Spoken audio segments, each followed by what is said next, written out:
ഒന്നായിരുന്നു ജിമ്മിൽ പോകാനായിട്ടുള്ളത്.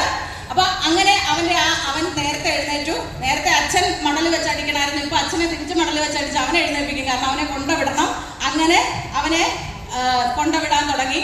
അപ്പൊ അവന് ഇഷ്ടം പോലെ സമയം 7:30 ആകുമ്പോഴത്തേന് വീട്ടിൽ വരും. പിന്നെ കുളിച്ച് ഫ്രഷായി ഈ പറഞ്ഞതുപോലെ അവന് ഇഷ്ടമുള്ള ആക്ടിവിറ്റി ചെയ്തപ്പോൾ തലച്ചോറില് പോസിറ്റീവായിട്ടുള്ള സാർ മുമ്പേ പറഞ്ഞതുപോലെ ഡോപ്പമിന്റെ അളവ് നാച്ചുറലായിട്ട് അവനിൽ വരാൻ തുടങ്ങി.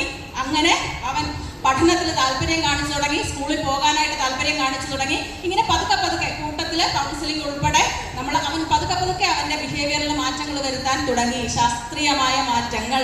ഈ മാറ്റങ്ങളിലൂടെ ഒരു കുട്ടിയെ അവിടെയും നമുക്ക് അവന്റെ മാറ്റങ്ങൾ ഉണ്ടാക്കാൻ സഹായിച്ചത് പേരൻസിന്റെ സപ്പോർട്ട് ഒന്നുകൊണ്ട് മാത്രമാണ് കേട്ടോ. കാരണം നമ്മൾ പറയുന്ന രീതിയിലുള്ള ഫോളോ അപ്പ് ഉൾപ്പെടെ നടത്താൻ രക്ഷിതാക്കള് തയ്യാറായി. സ്കൂളിലും ഇതേ ഒരു മെത്തേഡ് തന്നെയാണ് കുട്ടികളുടെ കാര്യങ്ങളിൽ കൂടുതലായിട്ട് വരണം. മെന്റൽ ഹെൽത്ത് പ്രൊഫഷണൽസ് നിലവിൽ സൈക്കോ സോഷ്യൽ കൗൺസിലേഴ്സ് ഗവൺമെന്റ് സ്കൂളുകളിൽ മാത്രമാണ്. പക്ഷേ എല്ലാ എയ്ഡഡ് സ്കൂളുകളിലും വരുന്നു എന്ന് കേൾക്കുന്നു. ഏറ്റവും അത്യാവശ്യമായിട്ട് മാനസികാരോഗ്യത്തിന് പിന്തുണ കൊടുത്തുകൊണ്ട് എല്ലാ വകുപ്പുകളും ആ ഒരു രീതിയിൽ കൂടി കുഞ്ഞുങ്ങളോടൊപ്പം നിൽക്കണമെന്ന് ആഗ്രഹിക്കുന്നു. അപ്പൊ ഇത്രയും നേരം കേട്ടിരുന്ന എല്ലാവർക്കും താങ്ക് യു. ഇതാണ് എൻ്റെ ഉത്തരം.